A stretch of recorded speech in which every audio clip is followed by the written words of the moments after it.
अस्सलामुअलैकुम। Welcome to the DNA वाला channel. दोस्तों, आज हम केमिस्ट्री के एलोट्रॉपीज़ ऑफ कार्बन सीखेंगे। एलोट्रॉपीज़ ऑफ कार्बन क्या है? ये एलोट्रॉपी क्या होती है? एलोट्रॉपी है जब भी कोई केमिकल, जब भी एक एलिमेंट दो या दो से ज़्यादा डिफरेंट फॉर्म्स में एग्जिस्ट करेगा तो वो उसकी एलोट्रॉपी कहलाता है। ठीक है, एलोट्रॉपी क्या है? एलोट्रॉपी है ये प्रॉपर्टी है एक एलिमेंट की जो दो या दो से ज़्यादा डिफरेंट फॉर्म्स में एग्जिस्ट करता है। ठीक, फॉर एग्जांपल कार्बन की अगर हम एलोट्रॉपी देखेंगे ना, कार्बन की मेनली आपको 3 एलोट्रॉपीज़ पढ़नी है। मतलब डायमंड है, ग्रेफाइट है, फ्लोरीन है, और सारे बाकी इसमें एलोट्रॉपीज़ है लाइक ग्राफीन है, लेंस डिलेट लाइट है, एनिमल चारकोल है, कोल है, कोक है एंड ऑल दैट। ठीक, बट आपने 3 जो आपके हैं एलोट्रॉपी, दैट मीन्स डायमंड है, ग्रेफाइट है, फ्लोरीन है। ये जो पहले हम डायमंड देखेंगे, each of the carbon atom is bonded to 4 other atoms of carbon. That means diamond में क्या है, ये एक एलोट्रॉपी है, एलोट्रॉपिक फॉर्म है कार्बन की, जिसमें हाँ, ये जो कार्बन है ना, ये बॉन्ड होता है 4 अदर कार्बन एटम्स के साथ। Carbon atom is bonded to 4 other carbon. That means ये जो कार्बन है ना, ये कार्बन 4 कार्बनों के साथ अटैच होगा, इस कार्बन और इस कार्बन के साथ, क्योंकि इस कार्बन की वैलेंसी 4 है। दैट मीन्स ये कार्बन 4 कार्बन के साथ अटैचड है। जो इसकी चारों इलेक्ट्रॉन्स है ना, वैलेंसी में जो कार्बन के 4 इलेक्ट्रॉन है ना, वो चारों बॉन्ड बनाते हैं बाकी 4 कार्बन के साथ। सेम इसी तरह ये कार्बन यहाँ पे इसके साथ अटैच है, यहाँ पे दूसरे कार्बन के साथ अटैच होगा, यहाँ पे तीसरे कार्बन के साथ अटैच होगा, यहाँ पे चौथे कार्बन के साथ अटैच होगा। सेम इसी तरह ये कार्बन यहाँ पे एक है, यहाँ पे दूसरे कार्बन के साथ अटैच है, यहाँ पे तीसरे कार्बन के साथ अटैच है, यहाँ पे 4th कार्बन के साथ अटैच है। सेम इसी तरह ये कार्बन यहाँ पे 1 कार्बन के साथ, 2, यहाँ पे 3, यहाँ पे 4, इसी तरह ये कार्बन 1, 2, 3, 4। ठीक, मतलब कि हर कोई कार्बन आटम जो है ना, अगर आप देखोगे कि जो भी कार्बन आटम है, सारे कार्बन आटम्स 4 कार्बन के साथ बॉन्ड बनाते हैं। ये किस में है? ये डायमंड में है कि हर कोई कार्बन 4 कार्बन एटम्स के साथ अटैच है, मतलब बॉन्ड बनाते हैं। ठीक है, सो यही हमने यहाँ पे देखा, each of the carbon atom is bonded to 4 other atoms of carbon, किसमें? डायमंड में। दैट मीन्स आपने पढ़ा है कि ये जो कार्बन है, इसमें वैलेंसी में कितने इलेक्ट्रॉन्स है? 4 इलेक्ट्रॉन्स है। चारों इलेक्ट्रॉन्स अटैचड होते हैं, चारों ये जो वैलेंसी इलेक्ट्रॉन्स हैं, ये चारों बॉन्ड बनाते हैं 4 कार्बन एटम के साथ। ठीक है, कोई भी यहाँ पे इलेक्ट्रॉन खाली नहीं रहता, सारे इलेक्ट्रॉन्स जो है वो जुड़े हुए होते हैं। ठीक है, कोई भी इलेक्ट्रॉन खाली नहीं रहता है, किसमें? डायमंड में। Now second is it is hardest natural substance. ये जो डायमंड है ना, ये एक हार्डेस्ट नेचुरल सब्सटेंस है। ठीक है, तीसरा है it is insulator but good conductor of heat. That means ये जो डायमंड है ना, ये इंसुलेटर है। इंसुलेटर मीन्स कि इसमें इलेक्ट्रिसिटी पास नहीं होती। ठीक है, इलेक्ट्रिसिटी बिल्कुल भी पास नहीं होती, बल्कि ये गुड कंडक्टर ऑफ हीट, इसमें प्रॉपर्टी होती है हीट, ये गुड कंडक्टर ऑफ हीट है। ठीक, अनदर पॉइंट इसमें है इट इज़ ट्रांसपेरेंट। ये ट्रांसपेरेंट होता है। कौन? डायमंड। ट्रांसपेरेंट मतलब जिस मटेरियल में लाइट इजीली पास होगी, दैट मीन्स वो तो ट्रांसपेरेंट है। सो हमने डायमंड में आपने 4 पॉइंट्स याद रखने हैं। पहला पॉइंट है कि ये जो डायमंड में कार्बन है, वो 4 कार्बन के साथ 4 कार्बन के साथ बॉन्ड बनाता है, number 1। Number 2, it is the hardest substance. Hard, ये तो बहुत हार्ड सब्सटेंस है। ठीक है, तीसरा इट इज़ इंसुलेटर, इसमें इलेक्ट्रिसिटी पास नहीं होती, बल्कि it is good conductor of heat ये एब्जॉर्ब करता है। ठीक है, एब्जॉर्ब इमिट करता है, so it is good conductor of heat. ठीक है, ये हीट अप होता है। And another one is it is transparent. ये जो डायमंड है, ये एक ट्रांसपेरेंट सब्सटेंस है। ओके, ये रही बात किसकी? डायमंड की। वाई, अगर हम देखेंगे कि इंसुलेटर क्यों है ये, कि इसमें क्यों इलेक्ट्रिसिटी क्यों पास नहीं होती है डायमंड में, हम देखेंगे। अगर हम इलेक्ट्रॉनिक कॉन्फ़िगरेशन हमने पहले ही देखी कि कार्बन में वैलेंसी में 4 इलेक्ट्रॉन्स होते हैं। सो ये जो 4 इलेक्ट्रॉन्स होते हैं ना, ये चारों इलेक्ट्रॉन्स बिजी रहते हैं बॉन्ड बनाने में। ये चारों इलेक्ट्रॉन्स बॉन्ड बनाते हैं बाकी 4 कार्बन आटम के साथ। कोई भी इलेक्ट्रॉन यहाँ पे फ्री नहीं रहता। अगर यहाँ पे कोई इलेक्ट्रॉन फ्री रहता तब हम बोलते कि यहाँ पे उस इलेक्ट्रॉन की वजह से करंट पास होती, बट यहाँ पे चारों इलेक्ट्रॉन्स बिजी रहते हैं बॉन्ड बनाने में। सो कोई इलेक्ट्रॉन फ्री नहीं रहता। जब कोई इलेक्ट्रॉन फ्री नहीं रहता सो हम डायरेक्टली बोलते हैं कि ये it is insulator. That is why इसमें इलेक्ट्रिसिटी पास नहीं होती, क्योंकि वो सारे चारों इलेक्ट्रॉन्स बॉन्ड बनाते हैं। सो ये रही डायमंड की कहानी। अब हम देखेंगे ग्रेफाइट में। ग्रेफाइट में क्या है, each of the carbon atom is bonded to 3 other carbon atoms of carbon.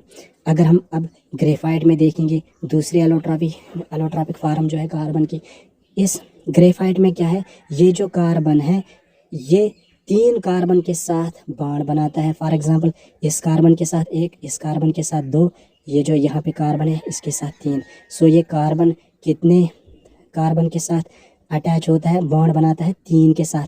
लेकिन मैंने बोला कि कार्बन में 4 वैलेंसी में 4 इलेक्ट्रॉन्स होते हैं। इन तीनों ने तो बॉन्ड बनाया, ठीक है। अब यहाँ पे एक इलेक्ट्रॉन जो बिजी रहा ना, एक इलेक्ट्रॉन जो खाली रहा ना, इस इलेक्ट्रॉन की वजह से इलेक्ट्रिसिटी पास होती है। इस इलेक्ट्रॉन की वजह से इसमें पास होती है क्या, electricity. So that is why we can say that graphite becomes a good conductor of electricity. Okay, क्योंकि the fourth valency electron can move, ये जो fourth valency electron में फोर्थ वैलेंसी है ना, ये फोर्थ इलेक्ट्रॉन जो है ना ये इजीली मूव करता है। दैट इज़ वाई इसमें इलेक्ट्रिसिटी पास होती है। और हमने देखा डायमंड में पास नहीं होती, क्योंकि वहाँ पे एक कार्बन 4 कार्बन के साथ बॉन्ड बनाता है। But in graphite only 3 carbon atoms के साथ ये बॉन्ड बनाता है। एक इलेक्ट्रॉन जो है वो फ्री रहता है। फ्री रहने की वजह से उसमें इलेक्ट्रिसिटी ईजिली पास होती है। Another point is it is soft used as lubricant. ये ग्रेफाइट सॉफ्ट है। डायमंड हमने देखा हार्डेस्ट था, ग्रेफाइट क्या है, ग्रेफाइट सॉफ्ट है। सो हम लिब्रिकेंट के लिए यूज़ करते हैं ग्रेफाइट को। Now another one is fluorine. Fluorine क्या है, जिसमें 60 कार्बन एटम्स होते हैं। इस फ्लोरीन में 60 कार्बन एटम्स होते हैं। ये 60 कार्बन एटम, ये it is just like a football. ये फुटबॉल की शेप, जैसी फुटबॉल होती है उसी की शेप में फ्लोरीन भी होता है, और इसमें 60 कार्बन एटम्स होते हैं। सो ये थे एलोट्रॉपिस ऑफ कार्बन। नाउ हम वर्सटाइल नेचर ऑफ कार्बन देखेंगे। ये जो वर्सटाइल नेचर ऑफ कार्बन में कैटिनेशन दिखा रहा है, टेट्रावैलेंसी है, आइसोमेरिज्म है। पहले हम देखेंगे catenation. What is catenation? Catenation जो है ये प्रॉपर्टी है कार्बन एटम की।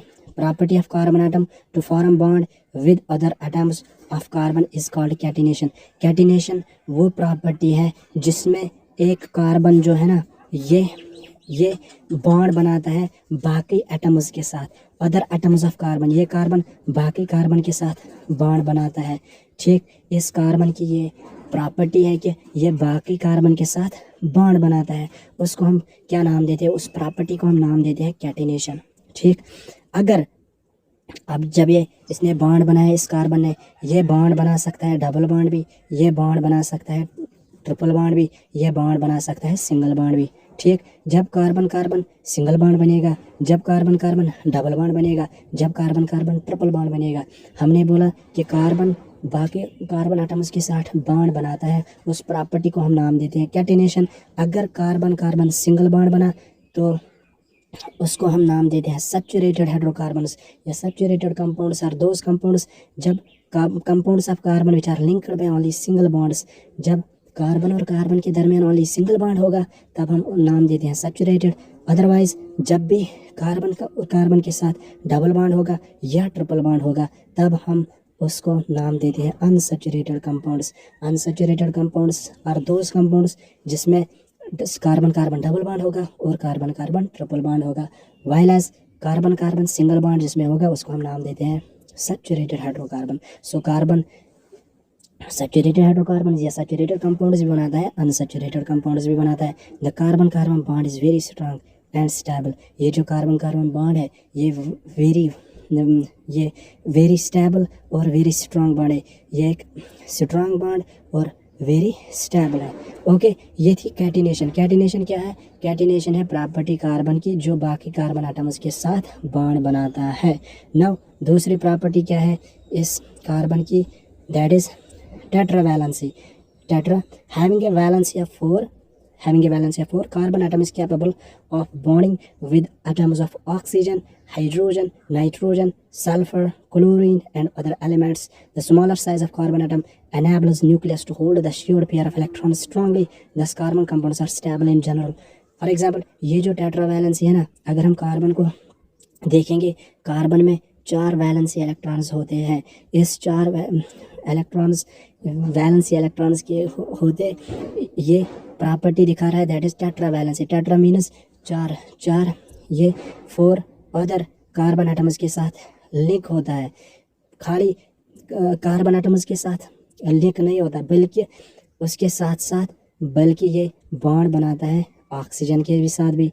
फॉर एग्जांपल CH4 अगर हम देखेंगे हाइड्रोजन के साथ CH4 CH सो कार्बन को 4 वैलेंसी इलेक्ट्रॉन है। इस 4 वैलेंसी इलेक्ट्रॉन को यूज़ करके ये बाकी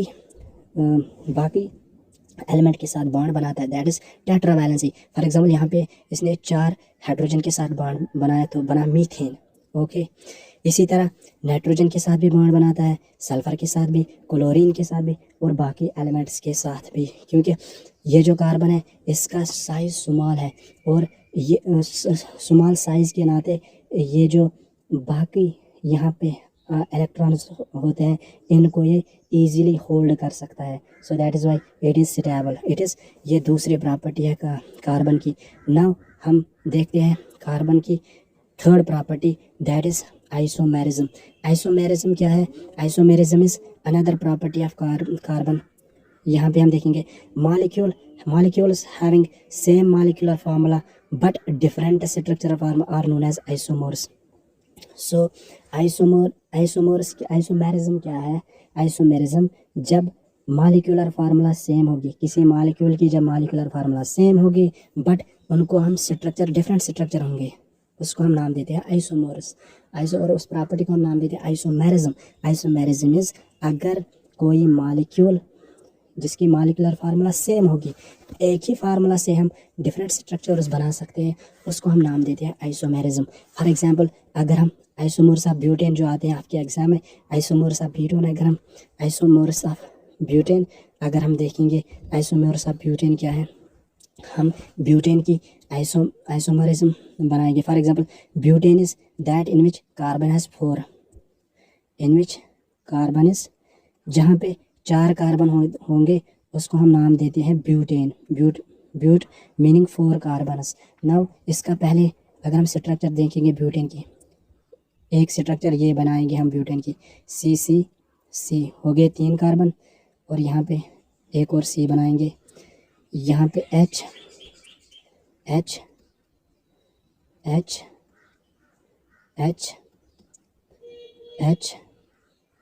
हम ब्यूटेन का स्ट्रक्चर बना रहे हैं H, यहाँ पे भी H।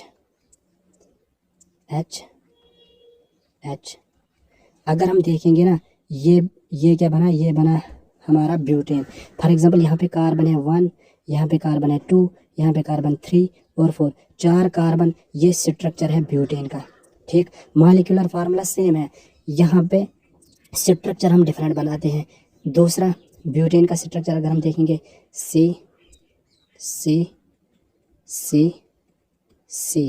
H,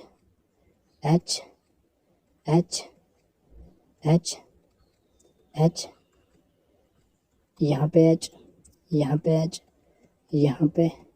यहाँ पे और यहाँ पे H। ठीक, देखो हमें यहाँ पे ये जो है ना ये डिफरेंट स्ट्रक्चर्स है ब्यूटेन के, ब्यूटेन की फार्मूला यहाँ पे हम लिखेंगे C4H10। C कितने हैं 4 हैं, H कितने हैं 10 है, C4H10। यहाँ पे भी C4 है, H10 है। मॉलिक्यूलर फार्मूला सेम है मगर स्ट्रक्चर्स जो है स्ट्रक्चर्स यहाँ पे डिफरेंट है, स्ट्रक्चर्स यहाँ पे डिफरेंट है क्योंकि ये जो ब्यूटेन है इस ब्यूटेन का स्ट्रक्चर एक है, इस ब्यूटेन का स्ट्रक्चर दूसरा है। जब स्ट्रक्चर्स डिफरेंट होंगे फार्मूला तो एक है, C इसमें 4 है, इसमें भी 4 है, हाइड्रोजन इसमें 1 2 3 4 5 6 7 8 9 10, इसमें भी 1 2 3 4 5 6 7 8 9 10, इसमें भी 3 3 3 3 4 5 6 7 8 9 10, इसमें भी हाइड्रोजन 10, उसमें भी हाइड्रोजन 10, इसमें भी C4, उसमें भी C4। मॉलिक्यूलर फार्मूला तो सेम है बट स्ट्रक्चर्स हमने डिफरेंट बनाए। That means this is the property of isomerism. But आप बोलोगे कि सर ये जो कार्बन है ना इसमें क्यों 4 के साथ अटैच है, क्योंकि यहाँ पे वैलेंसी, इस कार्बन की वैलेंसी 4 है, दैट इज़ वाई ये 4 के साथ अटैच्ड है, ठीक है, क्योंकि ये टेट्रा वैलेंसी प्रॉपर्टी दिखा रहा है। यहाँ पे भी ये जो कार्बन है इस कार्बन के साथ 1 2 3 4, ये जो कार्बन है 1 2 3 4, ठीक। Different carbon atoms show different properties, okay. That is why ये जो ये प्रॉपर्टी है आइसोमेरिज्म, ये प्रॉपर्टी क्या है जिसमें स्ट्रक्चर सेम होंगे और मॉलिक्यूलर फार्मूला सेम होंगे, स्ट्रक्चर्स डिफरेंट होंगे। सो दोस्तों ये था आज का लेक्चर कार्बन एंड कंपाउंड्स के रिलेटेड। ओके बाय, अल्लाह हाफिज़ और मेहनत करते रहे।